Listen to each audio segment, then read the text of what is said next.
Hey, welcome back to the Disney Plus Everyday Challenge, and today we have The Incredible Hulk. This is the 1996 animated series. It only ran one season. It's like 21 episodes long. They're all about 22 minutes long each, so it's not hard to get through. It's and it's surprisingly, yeah. I'm just checking some details in here. It's surprisingly good.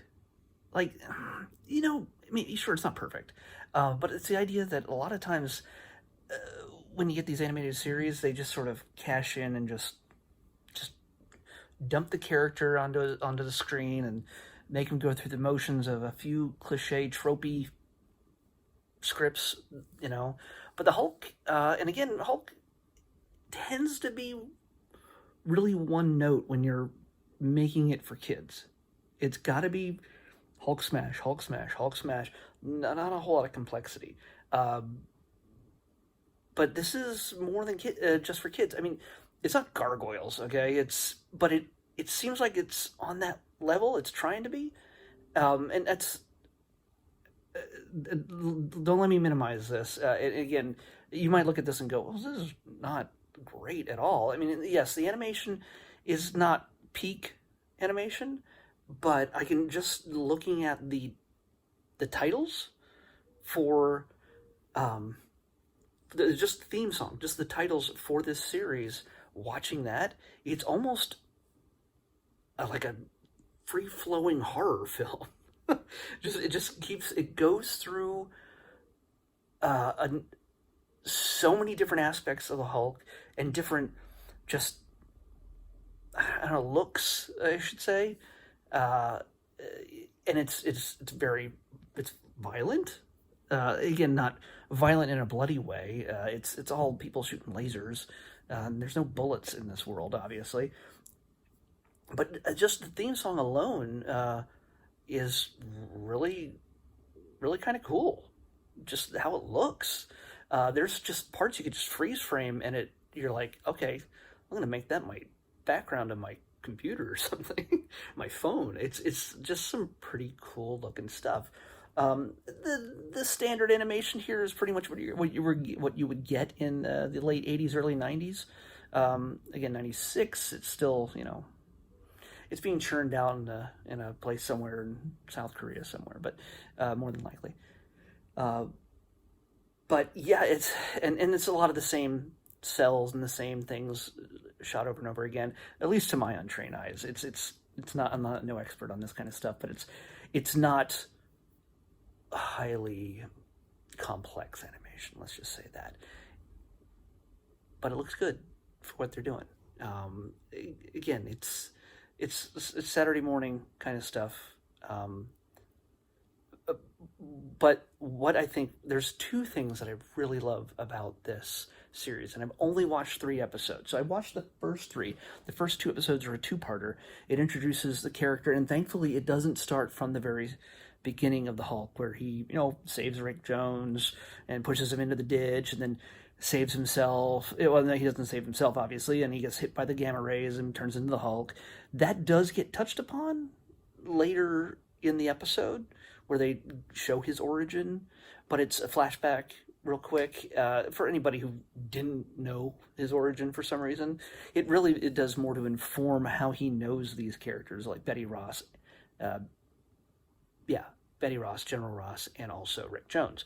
So yeah, uh, again, from the very start, it's General Ross that's on his case. He's forms the Hulkbusters, and yeah, it's some of the things that we all know. This mines a ton of Hulk history, a ton of Hulk characters from the Marvel Comics universe. Again, this is '96, so this is well before the MCU or any attempts at an MCU. Even before Blade, Blade was a year away. You know, this has a very expansive supporting cast. He ends up meeting a ton of Marvel characters throughout the series. I just sort of paged through some of these, and I'll do this right now. Let's see, I've done. Hey, look, it's Zax. It's a villain. By the way, I'll get back to him in a minute. Something I really like about this. Iron Man, Ghost Rider, Sasquatch, Doctor Doom, She-Hulk, and Thing, Thor, Wendigo. There's Doc Samson. Okay, he's a psychologist. He's there to help Bruce or help cure Bruce, but let me just throw on my tight lightning bolt t-shirt and help out. Like, that's what a psychologist apparently does when he's on a case. I don't know.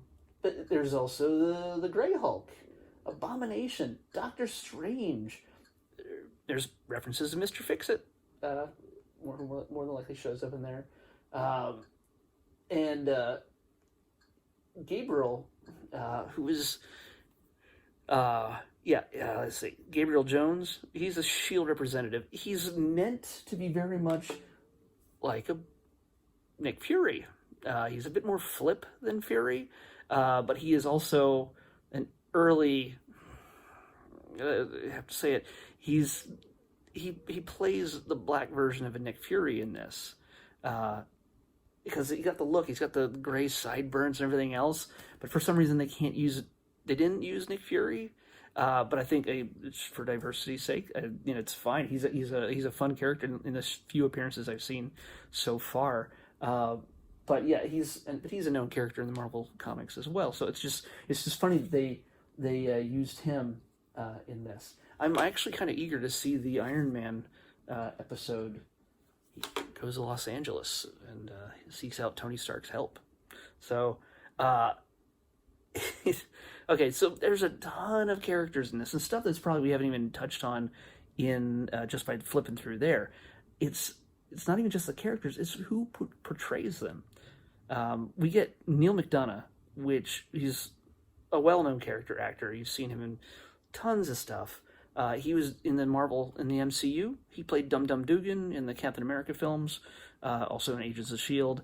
He's got the bowler hat with the mustache and everything else. But he's, but you'll see, he usually plays a bad guy. He plays Damien Dark on Arrow. He's on Justified, things like that. He plays Bruce Banner. And the great thing about this is the Hulk is played by Lou Ferrigno.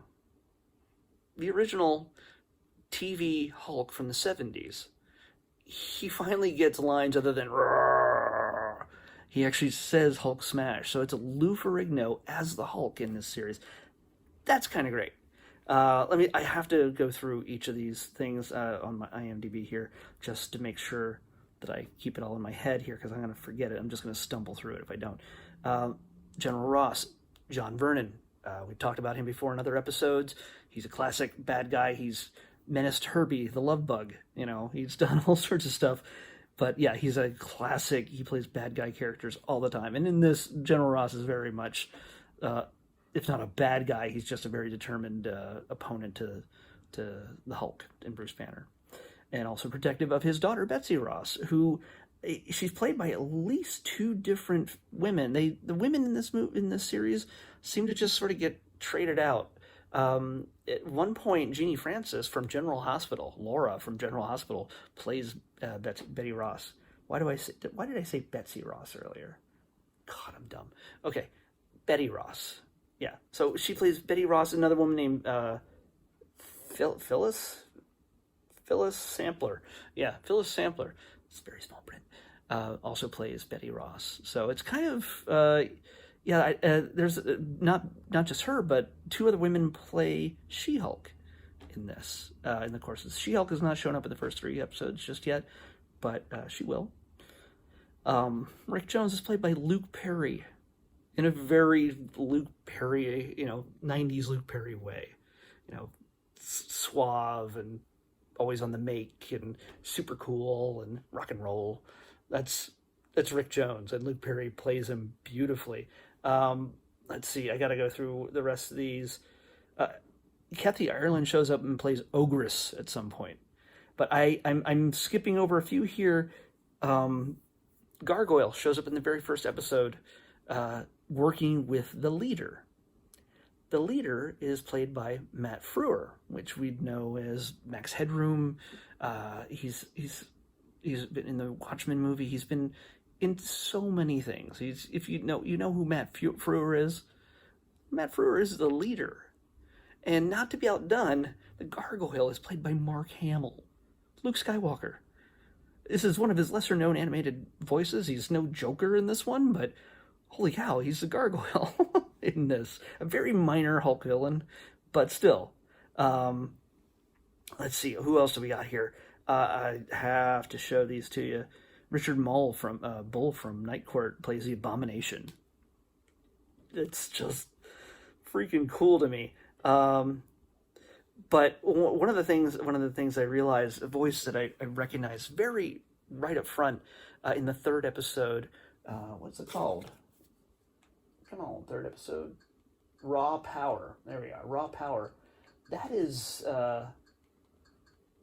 Zax, by the way. Zax is one of those sort of campy, in the comics, he's an all-energy being of electricity that the Hulk can't easily punch, so it becomes a little bit difficult for him to fight him. But he starts out as just a guy named Mitch McDonough or something like that, and he seems like a guy who's like a fanboy of the Hulk. He runs across him, and he's a fanboy of Bruce Banner. He doesn't realize him and the Hulk are the same thing at first, but he decides to help him. And by helping him, this is a self-contained episode, by helping him, he gets turned into Zax, with many Z's and many X's in that name, if you know the name, if you've seen the name in print in the comics. When I saw it, I didn't look at the title, and I didn't realize that was Zax when I looked at the graphic from the episode, because I just sort of went from one episode to the next. When he turned into Zax, I was just like, oh my gosh, this is awesome. This is just this low-level classic character, and the guy who plays him, his voice seems so familiar to me, and I couldn't figure out why, and I couldn't look him up. There's no Zax credit in this, but I had to look up Mitch McDonough, or whatever it is, in this. The guy's name is Michael Bell. And those of you who love cartoons and love classic animated series from Saturday morning cartoons know who Michael Bell is. Even if you don't know his name, you know Michael Bell. He's been in everything. He's Duke and a bunch of other characters in G.I. Joe. He's in the Transformers series. He's been everything from Smurf to it's his credit list. It took me a while to scroll through all of it. So if you look up Michael Bell, look up this thing on IMDb, and you'll see your entire freaking cartoon childhood is voiced by this guy. Huzzah to Michael Bell. So yeah, you hear his voice and you're just like, crap, it's just one more credit. But honestly, seriously, he's all over the place. By the way, yes. So look up that guy's history. He's like maybe the not most famous name in this list, but he's an icon. He's an icon. Among the other famous voices, John Rhys Davies as Thor. Clancy Brown as Sasquatch. Stan Lee shows up playing Cliff Walters. I'm not sure how he's related to Jennifer Walters, who is the She-Hulk. But Stan Lee shows up in one episode. Of course, Robert Hayes is Iron Man. Chuck McCann is the Thing. Mark L. Taylor is Donald Blake, the alternate identity of the Thing. Of Thor. Let's see. Jim Rhodes shows up. Dorian Harewood. God.